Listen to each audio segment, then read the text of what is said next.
don't forget to vote in our Platypus of the Year contest. Yes.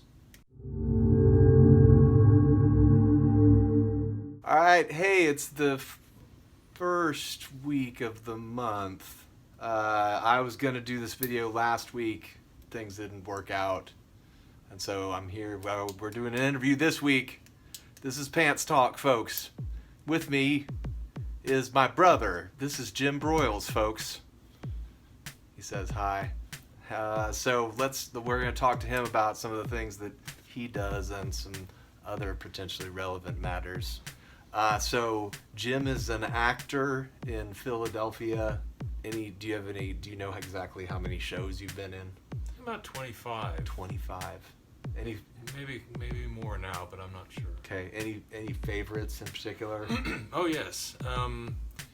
I no absolute favorite, but I have a handful that are my favorites. Talk Radio by Eric Bogosian. He wrote as a vehicle for himself to star in, and so I had the lead role of Barry, which he played in it. The Importance of Being Earnest, the classic by Oscar Wilde. That was another favorite one.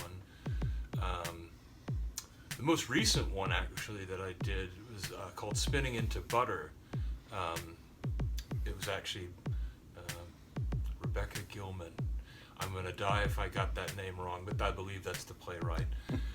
Very interesting play about race. Really how white people think about race when no one else is around, which is a fairly revealing thing and unfortunately quite topical. Another favorite, I'll just list a couple more for you. Okay. Sorry. Tartuffe by Molière, that was a fun one, and An Adult Evening of Shel Silverstein, which was maybe just the most pure fun Right. to do as a show, as opposed to like being a great piece of work. Although I think we did have a really good show. Right. So, but this is stuff that this is not his children's poetry. No. Right. No, it was a collection of, they're called short, comedic one-act plays, but they're so short as to, one normally thinks of a one-act as being a little longer than 5 minutes. These are more almost like comedy sketches. They just have a little more narrative and a little more, what have you, than your average comedy sketch. So they're kind of between a comedy sketch and one-act play. All right. They're all very funny, and some of them a bit ribald. Yes. If you need to look that word up, you should. Risque. Ribald. Is that correct? Is that how you spell ribald? Yes. Yes. And so, you also have dabbled in music in the past. Yes, dabbled. I make no claims to be a musician. Right. On any level other than non-professional. Right. But you really love music. You're a big music fan. Oh yes. You've also you and me we've referred to ourselves individually and collectively as sort of record geeks in the past. I prefer the term nerd. Okay, all right, record nerd. All right, so tell us about music nerd. What does being a record nerd mean to you? Having an unnatural no, just kidding. Or an exaggerated interest in not just the music itself, but in the packaging and also just a certain completist nature for an artist that who's among your favorites. You need to have every single release, and you want to have certain albums you want to have on multiple formats, vinyl, CD, or you want everything on digital so that it's all at your fingertips at any times and at any time and you're whether you do this now or mostly I did in the past, you obsess over making perfect mixtapes. Right. and compilations and I'm sure I'm leaving out some aspect of it, but it's essentially something that goes beyond enthusiasm. One could say passion or obsession. Well, do you feel like that does that have things in common with other sort of things that people associate as nerd cultures? Like, do you feel like there's a connection there, or is it something that's sort of other? Yeah, no, I mean, it absolutely seems to have be in the same realm as the way. Just thinking of, like, you know, your favorite movie series, if indeed you have one. You know, some people maybe your favorite films don't come in series; they are just, you know. And I love those films too, but like, you know, Star Wars, Harry Potter, your favorite shows, Doctor Who, Game of Thrones, and the whole Marvel universe, all of that stuff.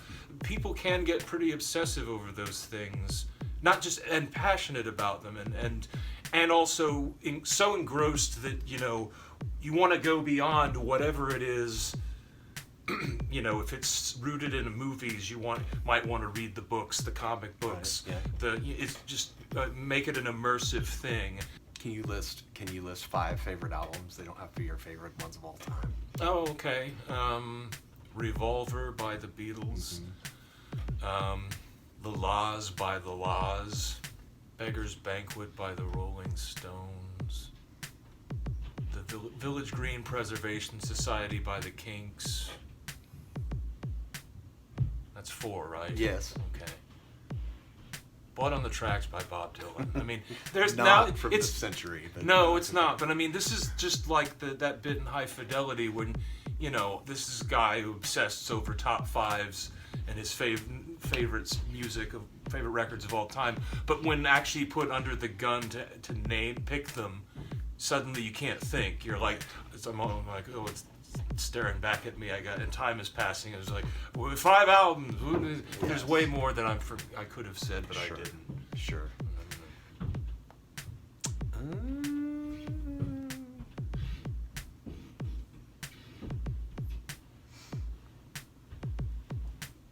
So what's next for you creatively? Do you have a play coming up? What's going on? Well, actually, I do, but unfortunately, I can't really talk about that yet. I want to edit this out. Okay, well, but here's the thing: if you happen to be near Philadelphia, you should look into seeing some plays there. The companies that you usually work with, Stagecrafters, and then who else? Allen's Lane Theater, Casa Buena Cultural Productions. Right. Those are the three main ones. And then, are there any?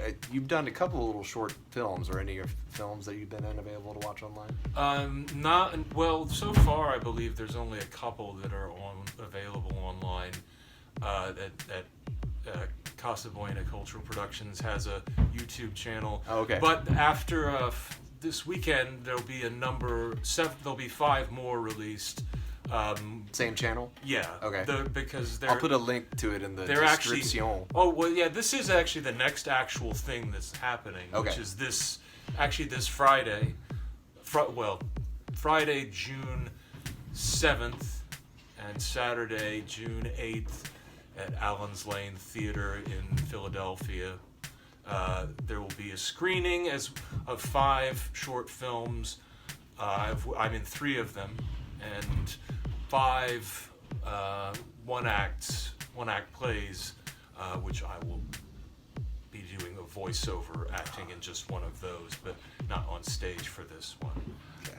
So that's the next actual thing, and there's another thing in the works that I can't really talk about. Right. Because it's a secret play. It's another theater thing. Okay, well, I'll put a link to the Casa Buena Productions YouTube in the description of this video. Thanks. Sure. And this has been Pants Talk. This is my brother, Jim Broyles. Everybody, leave comments and tell him how glad you were to listen to him talk about stuff. Okay, another video coming up this week because I'm doubling it up because we missed last week. And all sorts of fun stuff coming up, so stay tuned. Bye.